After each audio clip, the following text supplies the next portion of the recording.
வணக்கம். மார்ச் 13ஆம் தேதி இன்னைக்கான இரண்டாவது பதிவு. பங்குச்சந்தையில் நடந்த சில விஷயங்களை விரைவாக பார்க்கலாம். முக்கியமான தகவல், நான் செபி ரெஜிஸ்டர்ட் அட்வைசர் கிடையாது. நம்ம சேனல்ல இருந்து எப்போதுமே ஸ்டாக் ரெக்கமெண்டேஷன்ஸ் கிடையாது. யூடியூப் சேனல் மட்டும் இல்லைங்க, மற்ற சோஷியல் மீடியா பிளாட்ஃபார்மான இன்ஸ்டாகிராம், வாட்ஸ்அப், டெலிகிராம்ல இருந்து கூட நம்ம ஸ்டாக் ரெக்கமெண்டேஷன்ஸ் வழங்குவதில்லை. மேலும் பணத்தை வாங்கிட்டு எந்த சேவையும் வழங்குவது இல்லை. பல போலியான குரூப் இயங்கிட்டு இருக்கு. தயவு செய்து ஜாகிரதையாக இருங்க. இந்த வீடியோவில் காட்டக்கூடிய அனைத்து கம்பெனிகளும் வெறும் இன்ஃபர்மேஷனல் பர்பஸ்க்காக மட்டுமே முதலீடு செய்யுங்கன்னு சொல்கிற வீடியோ கிடையாது. எந்த ஒரு முதலீட்லையும் ரிஸ்க் இருக்கும். ரிஸ்க் புரியாமல் இன்வெஸ்ட் செய்யாதீங்க. ரிஸ்க் புரியலன்னா தயவு செய்து இன்வெஸ்ட்மெண்ட்டை தவிர்த்துருங்க. நம்ம ருபி டிரைவர் சேனலை ஆதரிக்கிற அனைத்து நல்ல உள்ளங்களுக்கும் நன்றி. நம்ம மார்க்கெட் ஓப்பன் ஆகிறதுக்கு முன்னாடி உலக மார்க்கெட்ஸ் எப்படி இருந்ததுன்னு பார்க்கும்போது நேற்று யூஎஸ் மார்க்கெட்ஸ் ஸ்க்ரீனில் தான் க்ளோஸ் ஆகியிருந்திருக்கு. பெரும்பாலான யூரோப்பியன் மார்க்கெட்ஸும் நேற்று நல்லா பர்ஃபார்ம் பண்ணியிருந்திருக்கிறாங்க. இன்றைக்கி நம்ம மார்க்கெட் ஓப்பன் ஆகிறதுக்கு முன்னாடி ஏஷியன் மார்க்கெட்ஸ் எப்படி இருக்குன்னு பார்க்கும்போது பெரும்பாலும் க்ரீனில் தான் ட்ரேட் ஆகிட்டு இருக்கு. குறிப்பாக கிஃப்ட் நிஃப்டி ஃப்ளாட்டாக ட்ரேட் ஆகிட்டு இருந்தது. நம்ம மார்க்கெட் ஓப்பன் ஆகிறதுக்கு முன்னாடி எடுத்த ஸ்க்ரீன்ஷாட் இது. இந்த வீடியோ சேர தருணத்தில் நம்ம மார்க்கெட் ஓப்பன் ஆகி காலையில் 11:30 மணி அளவில் நிஃப்டி 0.2% க்ரீனில் ட்ரேட் ஆகிட்டு இருக்கு. சில இண்டிவிஜுவல் ஸ்டாக்ஸ் மற்றும் செய்திகள் விரைவாக பார்க்கலாம். நாளைக்கு மார்ச் 14ஆம் தேதி ஹோலி பண்டிகை முன்னிட்டு ஸ்டாக் எக்ஸ்சேஞ்ச் விடுமுறை அறிவிச்சிருக்கிறாங்க. பேங்க் ஆஃப் கனடா இன்ட்ரெஸ்ட் ரேட்டை குறைச்சிருக்கிறாங்க. 2.75% குறைச்சிருக்கிறாங்க. தகவல் கிடைத்தது என்டிடிவி ப்ராஃபிட்லேருந்து. 25 பேசிஸ் பாயிண்ட்ஸ், அதாவது 0.25% பாயிண்ட்ஸை குறைச்சிருக்கிறாங்கன்ற தகவல் என்டிடிவி ப்ராஃபிட்டில் கொடுத்துருக்காங்க. மேலும் அவங்க தகவல் என்ன சொல்லியிருக்கிறாங்க, பேங்க் ஆஃப் கனடா இந்த யூஎஸ்ஏ உடனான வர்த்தக போர் ஒரு நெருக்கடியை உண்டாக்கி இருக்குன்னு சொல்லியிருக்கிறாங்க. யூஎஸ் டேரிஃப் குறித்தான அப்டேட் சில தினங்களுக்கு முன்னாடி நம்ம செய்தி பார்த்துருந்தோங்க. யூஎஸ் அதிபர் டொனால்ட் ட்ரம்ப் ஸ்டீல் மற்றும் அலுமினியம் மீது வரி விதிச்சிருந்தார். அது 2 நாட்களுக்கு முன்னாடி அமலுக்கும் வந்தது. இதை தொடர்ந்து கனடா வரி விதிச்சாங்க அதற்கு எதிராக. அதே போல் யூரோப்பியன் யூனியனும் அதற்கு எதிராக வரி விதிக்க போகிறதாக சொல்லியிருந்தாங்க. இப்போ ட்ரம்ப் என்ன சொல்லியிருக்கிறாருன்னா, யூரோப்பியன் யூனியன் மறுபடியும் வரி விதிச்சாங்கன்னா மேலும் யூஎஸ் வரி விதிக்க இருப்பதாக சொல்லியிருக்கிறாரு.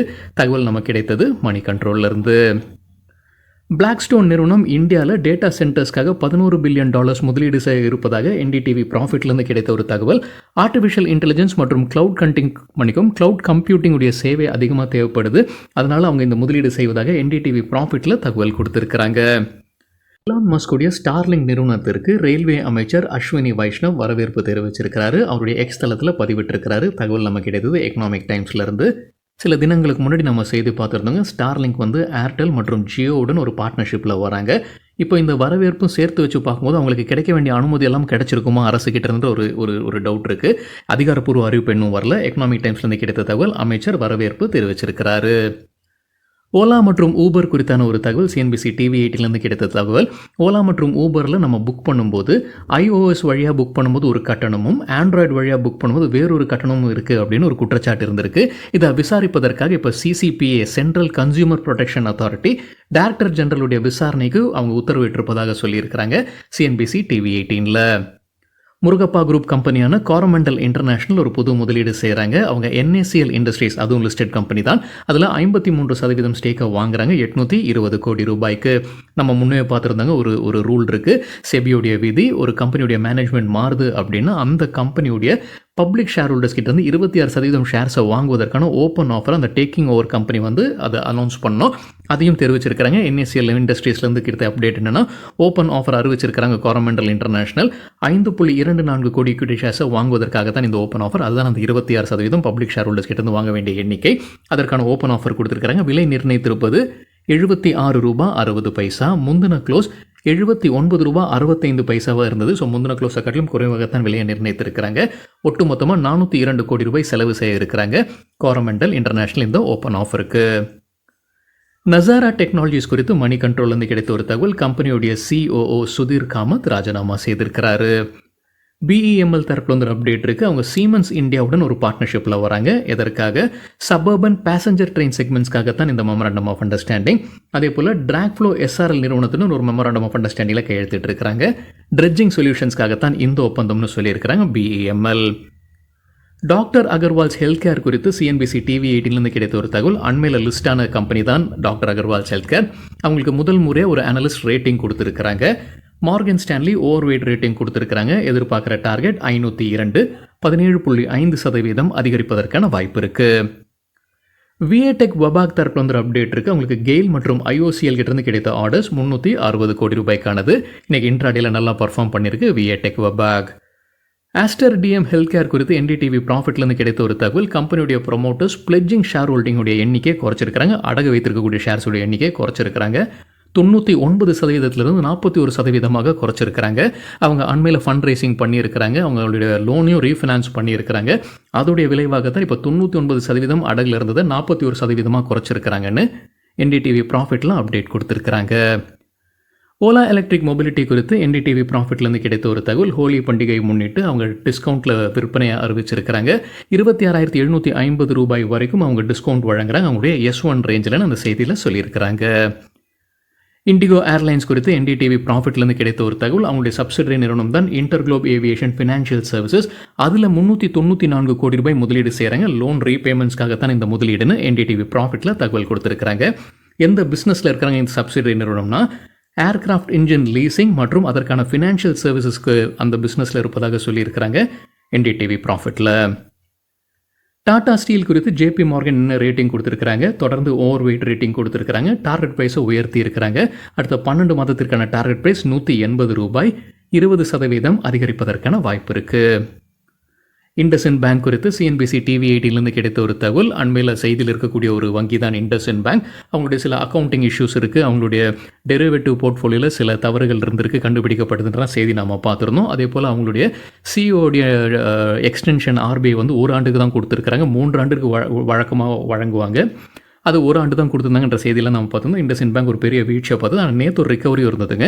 இப்போ சிஎன்பிசி டிவி 18 என்ன தகவல் கொடுத்துருக்காங்கன்னா, பிப்ரவரி மாதத்தில் இந்தியாவில் இருக்கக்கூடிய சில மியூச்சுவல் ஃபண்ட்ஸ் வந்து ஷேர்ஸை விற்பனை செய்திருக்கிறாங்க இண்டஸ்இண்ட் பேங்க் உடையது. அதாவது இந்த டிஸ்கிரிபன்சி வெளியே வரதுக்கு முன்னாடி அவங்க விற்பனை செய்திருக்கிறாங்க. 1600 கோடி ரூபாய் மதிப்பிற்கான ஷேர்ஸை விற்பனை செய்திருக்கிறாங்க.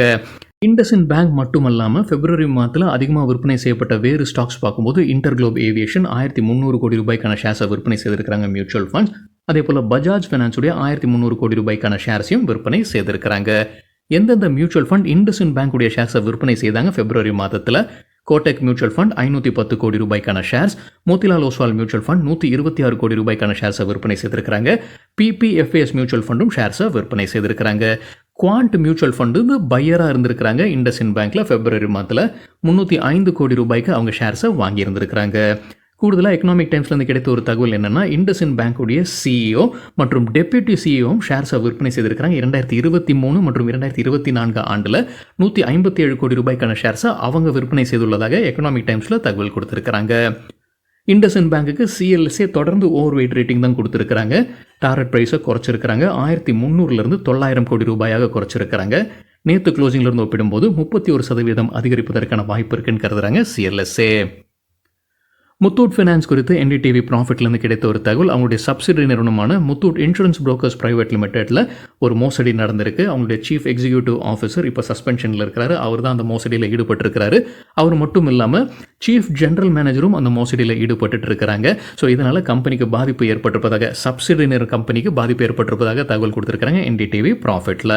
என்ன தொகைக்கு கையாடல் நடத்திருக்காங்கன்னா 11.92 கோடி ரூபாய்க்கான மோசடி நடந்திருக்கு. இது ஏப்ரல் 2023 நவம்பர் 2024 இடையே. அதானி கிரீன் எனர்ஜிக்கு மெக்வரி கவரேஜை இனிஷியேட் பண்ணியிருக்கிறாங்க. அவுட் பர்ஃபார்ம் ரேட்டிங் கொடுத்துருக்காங்க. எதிர்பார்க்குற டார்கெட் 1200. நேற்று க்ளோசிங்லேருந்து ஒப்பிடும்போது 40% அதிகரிப்பதற்கான வாய்ப்பு இருக்குது. எம்டிஎன்எல் இன்றைக்கி நல்லா பர்ஃபார்ம் பண்ணியிருக்கிறாங்க. 18% அதிகரித்தது. முன்னவே நம்ம ஒரு செய்தி பார்த்துருந்தோங்க, அவங்களுடைய அசெட் மானிட்டைசேஷன் பண்ணுறாங்க அப்படின்னு. அது செய்திருக்கிறாங்க. 2135 கோடி ரூபாய் ஃபண்ட் ரைசிங் பண்ணியிருக்கிறாங்க. அவங்களுடைய நிலம், பில்டிங்ஸ் எல்லாம் அவங்க விற்பனை செய்திருக்கிறாங்க அல்லது அசெட் மானிட்டைசேஷன் பண்ணியிருக்கிறாங்க. எக்கனாமிக் டைம்ஸ்லேருந்து கிடைத்த தகவல். பார்லிமெண்ட்டில் அமைச்சர் இது குறித்து பேசியிருக்கார் போல தெரியுது.